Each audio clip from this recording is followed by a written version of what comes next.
Good morning students. Limbic. In the limbic system, we go to the first point, definition. The definition of limbic system will be, it contains several structures, very important structures which are located in the inferomedial portion of the cerebral hemisphere. Very important sentence. It contains various structures which are located in the inferomedial portion of cerebral hemisphere. Second important point. These structures are located at the junction between diencephalon and telencephalon. These structures are located at the junction between diencephalon and telencephalon. This is the definition of limbic system. Now we come to second important point, a very important point, anatomical components of limbic system. Anatomical components of limbic system. Here we go in accurate details as anatomical components. We will start with number 1. Please mark down. The first will be olfactory area, or rather it is called the entire olfactory system.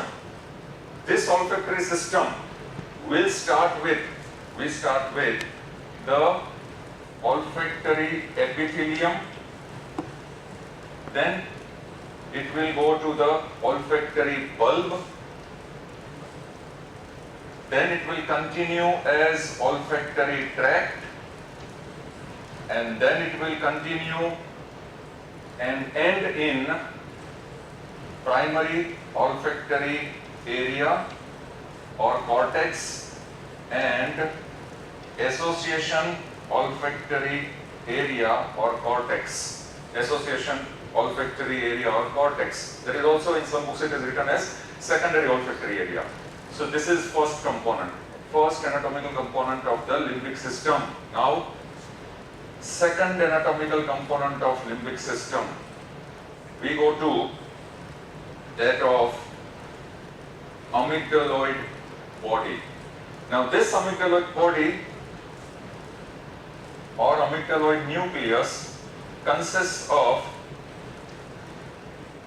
one efferent tract, and that will be stria terminalis. Stria terminalis.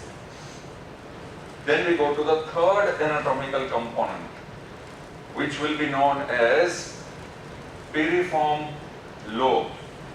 Now here the pronunciation will be either piriform or piriform lobe, whatever you can pronounce. So here this piriform lobe, it consists of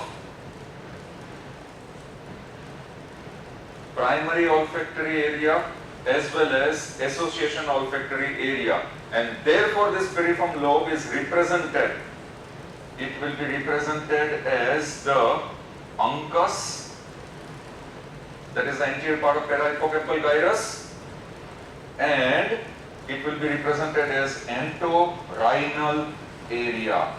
Entorhinal area. These components are very important. Then we go to the fourth anatomical component.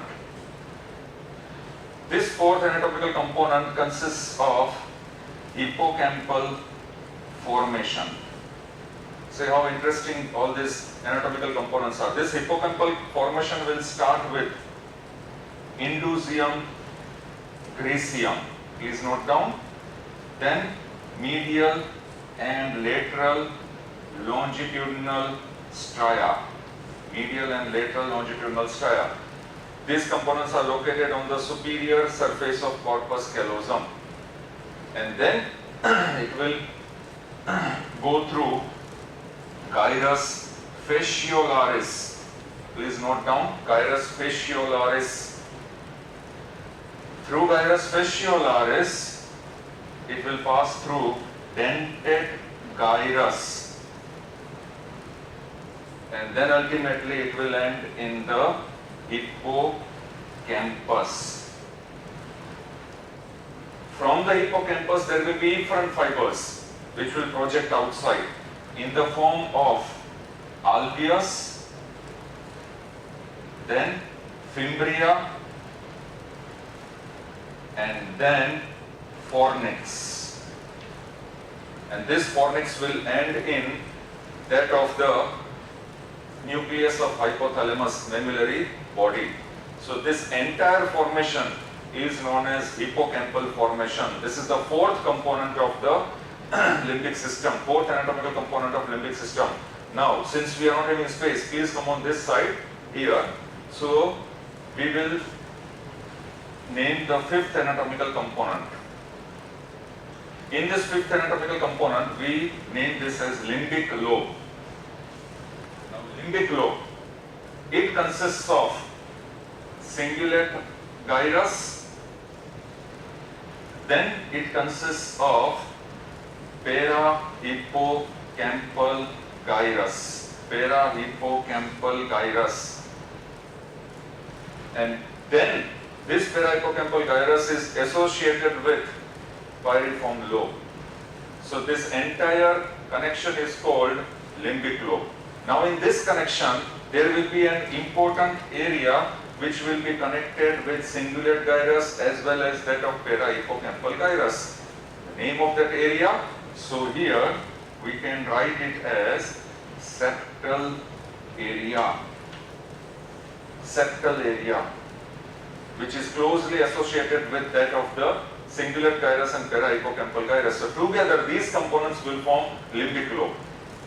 And the last one, the last anatomical component will be anterior nucleus of hypothalamus. Now these are scattered, and these are scattered groups of nuclei or different regions which are present in diencephalon, as well as they will extend till the brainstem, from diencephalon till the brainstem, and therefore anterior nucleus of hypothalamus, then nuclei of thalamus. Please note down these components, very important. Then habenular nuclei, then stria medullaris thalami, stria medullaris thalami, and then we have fasciculus retroflexus. Then we have the midbrain tegmental nuclei, midbrain tegmental nuclei. Then we have medial forebrain bundle. So therefore, these are the components which are making the chiefly the olfactory reflex pathway. And therefore, now these 6 anatomical components which we have mentioned, why I insist you to note down will be, they can be asked in 1 mark question answer also, sometimes somewhere, or in MCQs also. For example, limbic lobe. The following are the components of limbic lobe. They can mention this cingulate gyrus and they can mention the other components from here. Therefore, this cingulate gyrus will be the component of limbic lobe. In similar way, they can mention what are the components of hippocampal formation. So these are the components of hippocampal formation which we have written. They can mention in one of the options here, hippocampal formation, either inducum griseum, dentate gyrus, hippocampus, or alveus fimbriaponix, and they can mention the other components somewhere in the 3 options. Then this would be the correct answer. So in this way, the anatomical components of limbic system can be asked in 1 mark question answer. So it is better that all of you note down these anatomical components and at least try and memorize these 6 anatomical components. Very easy. What is this limbic lobe made up of? We know that cingulate gyrus, parahippocampal gyrus, and septal area. Same way, what is this hippocampal formation made up of? You start from inducum griseum and you end with the fornix. Same way, all the components, piriform lobe, this is all. So therefore, here we finish our anatomical components. Here we have finished the definition, we have finished the anatomical components of limbic system. Now, third important point, we start with, this is where we start our description of each and every anatomical component. This is the anatomy of limbic system. This way we have to learn the anatomy of limbic system. So we start with olfactory pathway. The first component of the limbic system. Here we have written olfactory area. So basically this is olfactory pathway. And in this pathway it consists of all these channels. So that is what we are going to describe right now. So therefore, we start with olfactory pathway, in which we will start with, first I will rub this. We start with the olfactory bulb.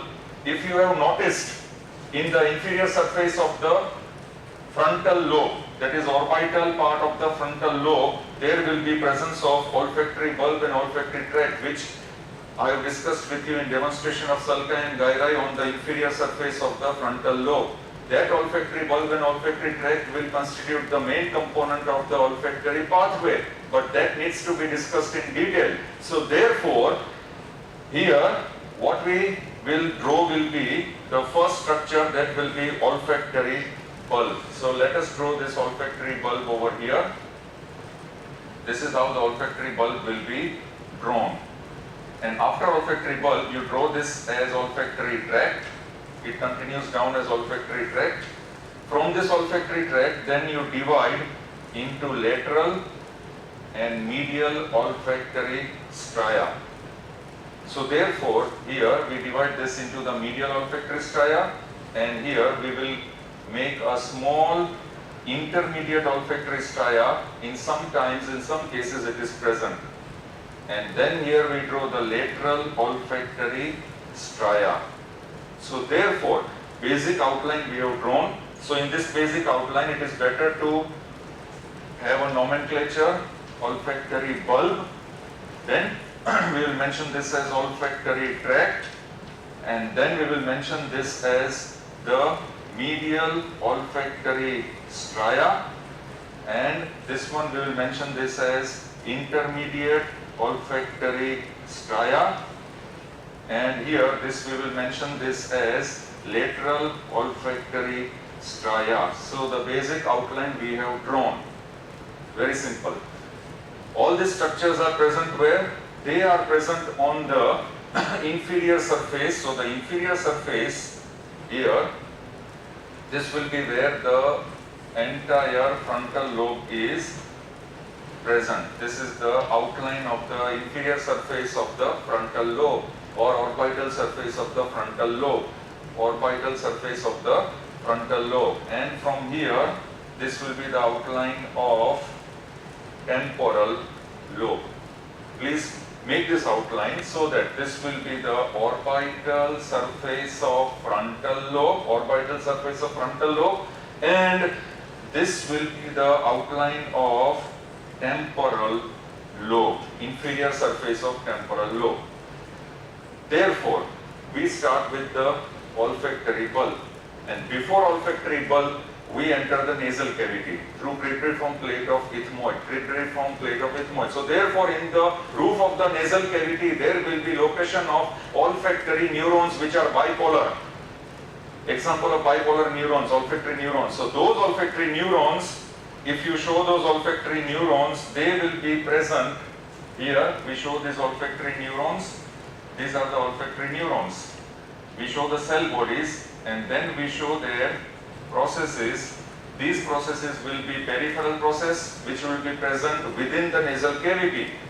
The peripheral process will be present in the nasal cavity, in the roof of nasal cavity, in olfactory zone. Where will be the central processes? The central processes will pass through the cribriform plate of ethmoid. Here we have shown these central processes. They will pass through cribriform plate of ethmoid. How many processes? Around 15 to 20 processes will pass through cribriform plate of ethmoid, and they will be known as olfactory nerves. So therefore, these structures are olfactory nerves, and therefore here we will mention and we will name these structures as olfactory nerves. How many? Around 10 to 15 on either side, passing through cribriform plate of ethmoid. What are olfactory nerves? They are central processes of olfactory neurons or olfactory neuron cells. So here we will mention these as the olfactory neurons. Now what will happen? As they enter through cribriform plate of ethmoid, they will pass on the inferior surface of the orbital surface of frontal bone, where there is collection of gray matter which will be known as the olfactory bulb. In this olfactory bulb, there will be synapses. Synapses of the central processes of olfactory neurons with that of dendrites of two types of cells. Which two types of cells? Those two types of cells will be the tufted cells and mitral cells, M-I-T-R-A-L. Again, pronunciation can be either mitral or mitral, whatever you can pronounce. So here, there will be these triangular shaped cells. These are the mitral cells, and rounded cells which I am drawing, these are the tufted cells. So therefore, their dendrites will synapse with the central processes of olfactory neurons, and therefore we should be very clear here. So we will name this as the mitral cells. First we will name this as the mitral cells, and this here we will name this as tufted cells, T-U-F-T-E-D, tufted cells. So therefore, these two cells will have synapses with the central processes of olfactory neurons, and therefore this will be known as synaptic glomeruli. These synapses are now known as synaptic glomeruli. There are synaptic glomeruli present in the olfactory bulb. From here, what will happen will be, from this collection of synaptic glomeruli in the olfactory bulb, these are synaptic glomeruli. Once again, I will mention synaptic glomeruli. From this collection, there will be passing of axons of the tufted and mitral cells. So these axons of mitral and tufted cells will pass straight through olfactory tract, and also tufted cells. Majority of it will be comprised of mitral cells, and small amount will be contributed from tufted cells. So therefore the axons of these cells will form the olfactory tract. Here in the olfactory tract there are scattered neurons. These scattered neurons, for example, if I show in the form of dots, these scattered neurons, they will receive collaterals from the axons of mitral and tufted cells. And these scattered neurons are known as anterior olfactory neurons. Anterior olfactory neurons. They are present as scattered in the form of scattered masses along the olfactory tract. As the axons are passing, they will form the olfactory tract. This olfactory tract also we have seen during the demonstration of sulci gyri on the inferior surface of the or orbital surface of the frontal lobe. Therefore, as they pass through olfactory tract, once they reach the area of anterior perforated substance, now here we have to mark this as anterior perforated substance. Once they reach this area of anterior perforated substance, they will divide into basically two divisions, but sometimes three divisions. And those divisions will be medial olfactory stria, sometimes intermediate olfactory stria, and lateral olfactory stria. Very important. Even this we have seen. Now here, medial olfactory stria, the axons will pass through medial olfactory stria. They will carry these sensations through the medial olfactory stria. Remember, the sensations are carried through nasal cavity, through this channel. As they carry their sensations, some of them will pass in medial olfactory stria. So here we show that some of them are passing through medial olfactory stria. And where will they end here? They will end here. The medial olfactory stria will end here in the, here, just for the sake of marking, we are making this green color structure in the para-terminal gyrus. So medial olfactory stria will end in the para-terminal gyrus. So here we can just mention this as para-terminal gyrus here. This will be located where? Just in front of lamina terminalis. The para-terminal gyrus on the medial surface of the cerebral hemisphere located in front of lamina terminalis. This is where the medial olfactory stria will end. Some of them which are passing through medial olfactory stria. Now along with this medial olfactory stria, there is a small elevated thin layer of grey matter. This small elevated thin layer of grey matter which is accompanying this medial olfactory stria this elevated mass of gray matter will be known as medial olfactory gyrus. So therefore here it is mandatory to mention here this structure we will mention here as medial olfactory gyrus. A thin strip of gray matter which is located along with the medial olfactory stria is known as medial olfactory gyrus. One mark question answer. Then here this has ended in the paraterminal gyrus which is located in front of lamina terminalis. This medial component will end here. Sometimes, yes, sometimes some of these fibers will pass through anterior commissure. Through anterior commissure they will cross to the opposite side. That is on the either right or left side, opposite side. And they will pass and end in the opposite olfactory area. So therefore this component is also very important. Some fibers crossing through anterior commissure and then going to the opposite olfactory area on the opposite side. So here this component has ended. Now before we trace this pathway, this is a very important pathway, lateral olfactory pathway is very important, but before we trace this it is mandatory that we should understand the boundaries of anterior perforated substance. Since this question is asked so many times in 1 mark question answer either in viva or in theory. So therefore the boundaries will be, first we have to make the olfactory tract, and in order to make the olfactory tract we should show that this olfactory tract will be in this way, it will pass.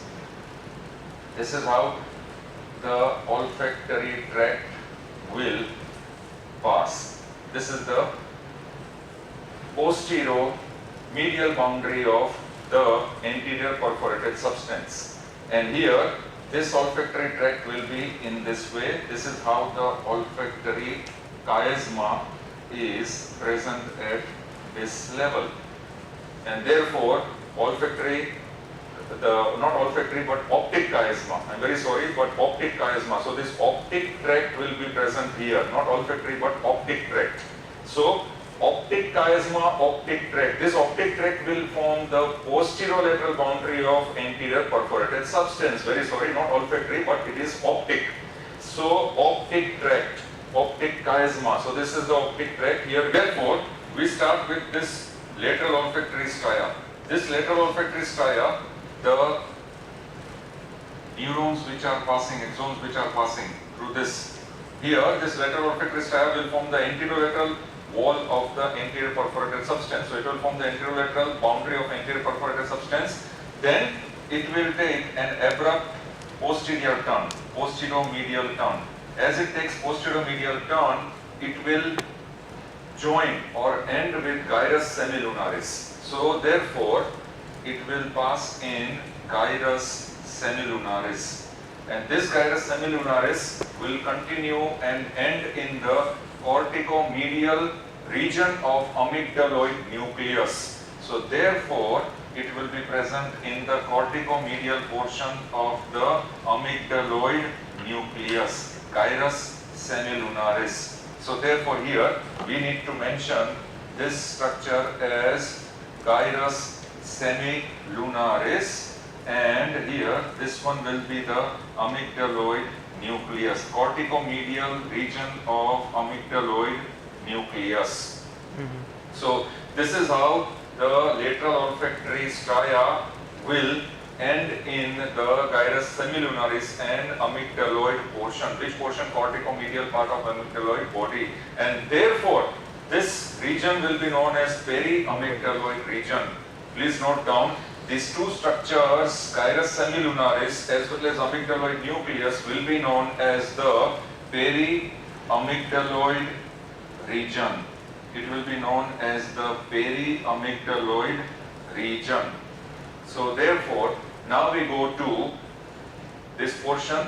Just accompanying the lateral olfactory stria, there will be another elevated mass of grey matter, another elevated mass of grey matter, a very thin strip of grey matter, and that thin strip of grey matter will be known as lateral olfactory gyrus. So therefore, this structure will be known as the lateral olfactory gyrus, and we will name this structure as lateral olfactory gyrus, which will end in a small gyrus which will be known as gyrus ambiens. So here this structure will be ending in the gyrus ambiens. So here I will make this gyrus ambiens, and therefore we will name this structure as gyrus ambiens. Together, lateral olfactory gyrus and gyrus ambiens will be known as prepiriform area. So therefore, these two structures together will be known as prepiriform area. Please note down.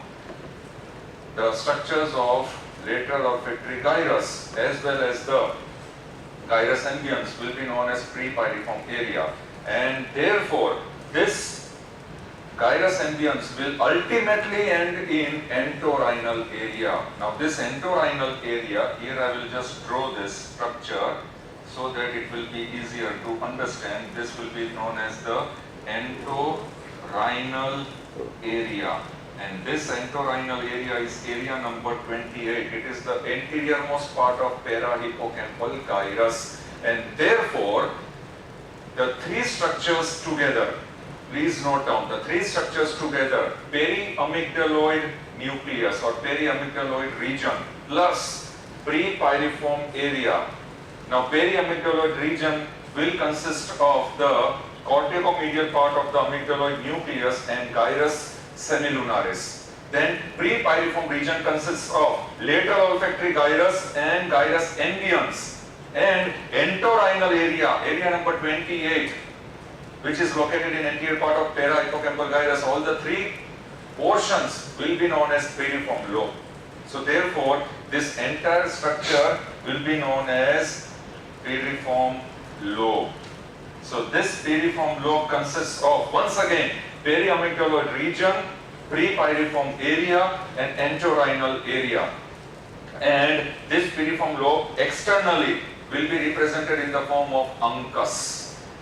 Remember the uncus, the anterior curved part, which is continued as parahippocampal gyrus. So anteriorly, externally, it will be represented, this piriform lobe will be represented externally as uncus. Please note down. So therefore, here you can mention this as uncus. That is what I have mentioned here, uncus, all the three. Now, two structures should be very clear, which we need to note down. Entorhinal area, area number 28 will be known as association auditory cortex or association auditory area. Some books it is mentioned as secondary olfactory area. That is entorhinal area, auditory association cortex. And the three regions, now which are those three regions? See here, region number 1, anterior perforated substance. Region number 2, this is periamygdaloid region, which consists of gyrus semilunaris and corticomedial part of amygdaloid nucleus. And region number 3, this structure is region number 3, which is called prepiriform area, which consists of lateral olfactory gyrus and gyrus ambiens. Together 1, 2 and 3 will be known as primary olfactory area.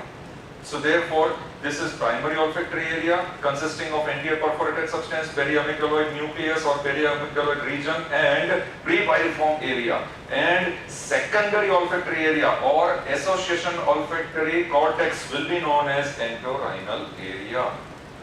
And together, this will be known as piriform lobe, externally which is represented as uncus. So therefore, the olfactory neurons which are coming will terminate first the lateral olfactory stria. From lateral olfactory stria, those neurons will terminate first in the primary olfactory area consisting of area number 1, area number 2, area number 3. And from there, they will terminate in secondary olfactory area or association olfactory area, which is called area number 28, entorhinal area. This is the termination of olfactory pathway. Now, after this, we need to draw a very small diagram. We come on this side, please come on this side, where we show the olfactory reflex pathway. In olfactory reflex pathway, whenever we see or whenever we feel a palatable odor, whenever there is a palatable odor of food which is received through our olfactory sensations, it will increase our salivation as well as gastrointestinal motility. The increase in salivation and gastrointestinal motility because of odor, food odor, will be through olfactory reflex pathway, which is very important and which we can note down because it is one of the main constituents of the limbic system. And what is that olfactory reflex pathway? First we start with the, we can draw here, olfactory bulb and olfactory tract, which will divide into lateral, intermediate and medial olfactory stria. So therefore, this will be olfactory bulb, this will be olfactory tract, and these will be olfactory stria. These are the components of olfactory reflex pathway. Please note down. So in this olfactory reflex pathway, we have started through this because the sensations which have been received, olfactory sensations have been received through the nasal mucous membrane. And through this pathway they will travel. As they travel through this pathway, they will then pass through stria medullaris thalami. So here I will write it as stria medullaris thalami.